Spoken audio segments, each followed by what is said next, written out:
सरकारने गॅस सिलेंडरचे भाव आज 7 जून रोजी 29 रुपयांनी या ठिकाणी वाढ केलेली आहे आणि हे अतिशय निषेधार्थ बाब आहे. कारण खऱ्या अर्थाने आपल्या सर्वांना माहितीच आहे की गॅस केंद्र आणि राज्य सरकारनं मिळून या सातत्याने 3 महिन्यामध्ये 3 वेळा गॅस सिलेंडरमध्ये भाववाढ केली आणि ते एकूण 89 रुपये वाढ केलेली आहे आणि व्यावसायिक सिलेंडरमध्ये सुद्धा सातत्याने वाढ करून 1000 रुपये वाढ केलेली आहे. आणि म्हणूनच एकंदरीत ज्या पद्धतीने काँग्रेसच्या पिरियडमध्ये 450 रुपयाला जो गॅस सिलेंडर मिळायचा तो आता 941 रुपयाला मिळतो आहे. व्यावसायिक सिलेंडरचा भाव सुद्धा आज 3000च्या वरती झालेला आहे.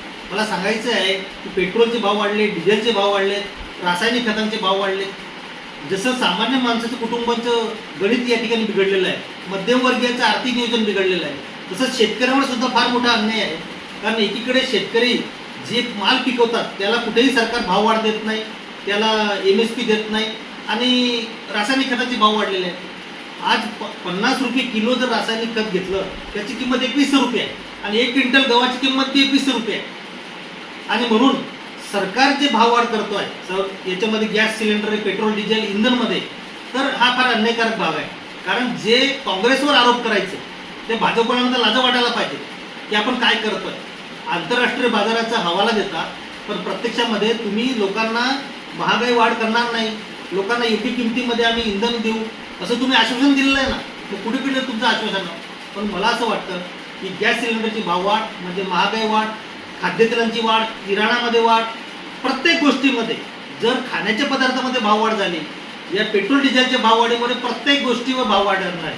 आरोग्याच्या सुविधांमध्ये भाव वाढवणार आहे, नंतर इतर शैक्षणिक याच्यामध्ये उपक्रमामध्ये भाव वाढवणार आहे, हॉटेलच्या भावामध्ये भाव वाढवणार आहे आणि लोकांचं जगणं मुश्किल होणार आहे.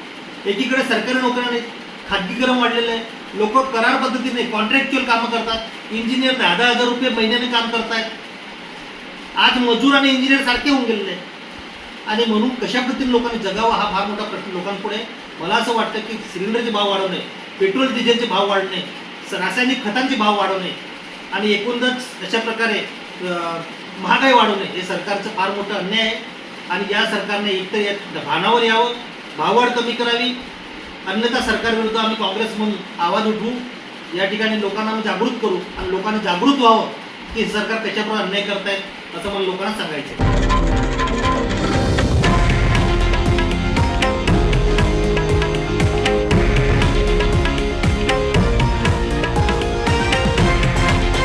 हे आहे देशातील नंबर 1 न्यूज नेटवर्क आणि आपण पाहत आहात TV9 मराठी, एकमेव.